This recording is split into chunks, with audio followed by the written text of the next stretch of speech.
Hello everyone, welcome back to the Kingdom of Luninberg. The year is 1297 and today we're going to be establishing the ore industry in the kingdom. But first, we'll be making some changes to the kingdom's canal networks. Yes, we'll be doing more work in this video on the canals and again in the next, but I promise the next video will be a bit different. So don't forget to like and subscribe to help the kingdom grow into the modern day and to help support the development of more canals. You know, we're running dry.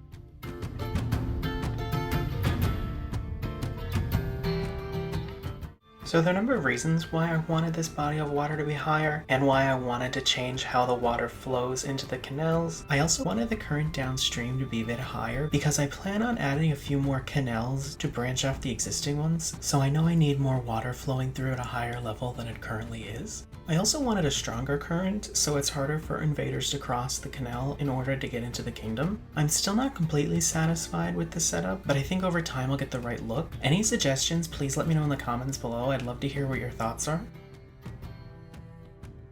So we'll get into where that water's coming from in a minute, but right here you see me work on the collection lake that collects the water running down from the mountaintop.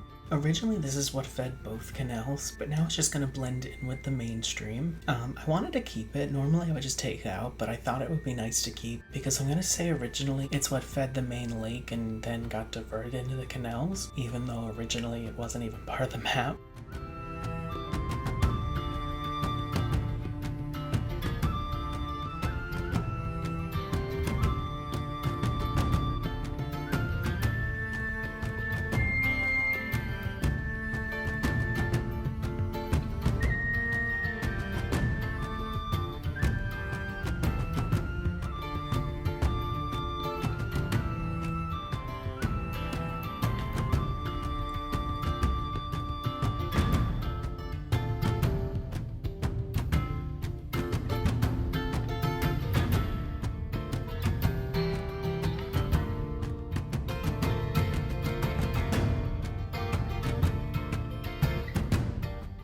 So now I'm starting the second canal entrance, which provides water to the moat that surrounds the royal city, along with the farming area that's just outside the city walls.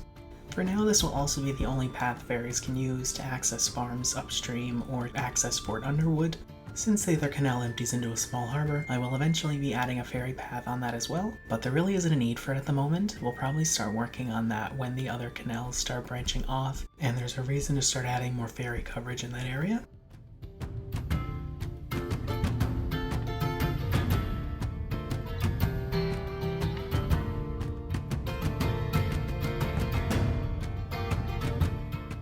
I should mention I've already started work on the ferry network within the kingdom. I started doing it as part of another project I was working on, and then I realized, oh shit, I should probably keep this within the continuity of the videos.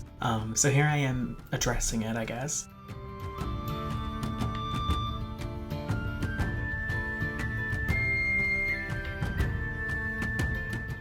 I was going to make that an island at first, but I found the rivers flowed better if they were two separate rivers from the beginning. I also like the idea of having a land bridge there because I think I'll end up putting something on the little peninsula that's left over. So overall, I'm happy with the way it turned out.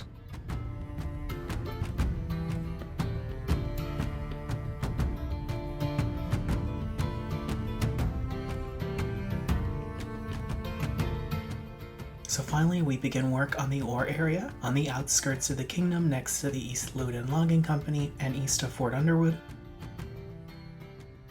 Before I forget, you'll see me use these ore assets which I found on the workshop and are perfect for what I needed here. You'll definitely see me using them a lot going forward. I use them a lot here, as you can see. The ore mined here will be vital to the kingdom's long-term growth and success, both in internal development and external trade.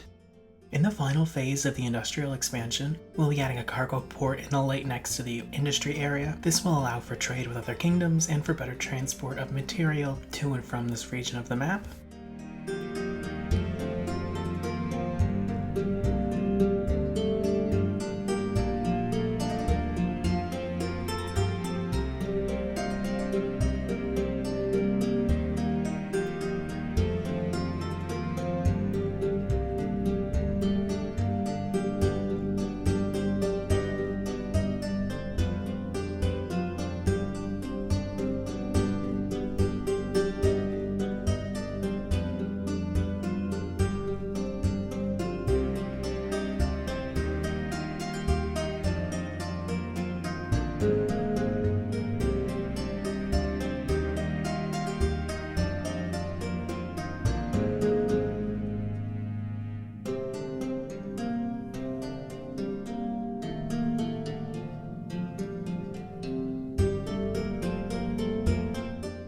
So like I mentioned in my last video, Fort Underwood will not only be supporting the logging industry, but it will also provide a place for the ore workers and their families to live. Let me know in the comments below if you want to be the governor of Fort Underwood. The only requirement is valid citizenship, so make sure you're subscribed. If anyone has made it this far and the position is still open, please apply below. It's an entirely ceremonial role, like the co-host sitting in the wings on every late night show.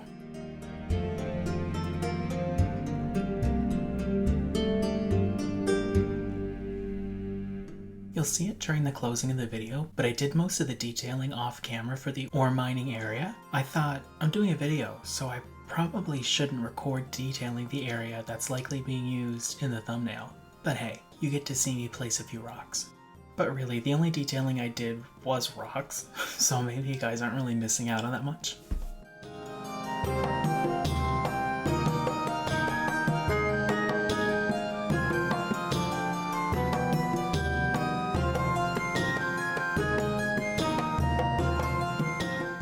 So here I am once again trying to hide the processing buildings in these wooden huts. Funny enough, I like how these turned out a lot better than the logging industry. I can definitely see myself changing those a lot sooner than I swapped these here in the ore processing area.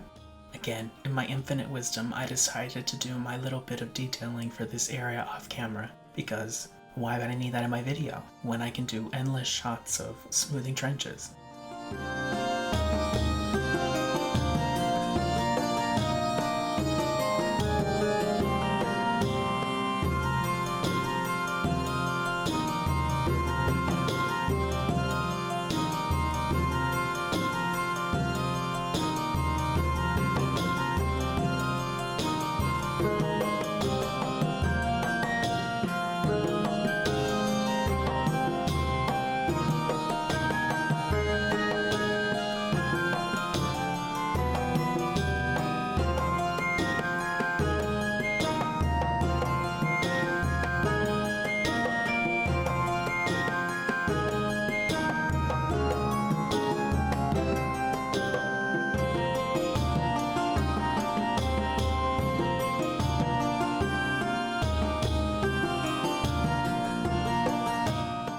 So the last thing you see me adding here are these mini army fort areas with watchtowers to keep an eye out for possible threats.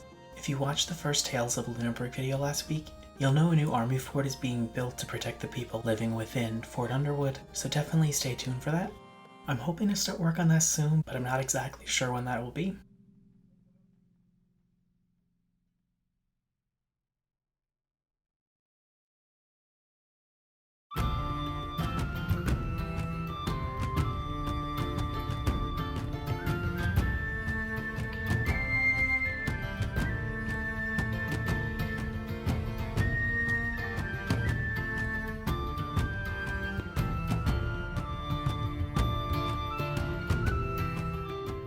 Alright, that's all I got for this video, but make sure to check out the rest of the channel to learn about how Luninberg got to this point. In the next video, we'll be finishing the industrial redevelopment with a fishing industry and a new shipping route. Thank you so much for watching. I'll see you in the next video.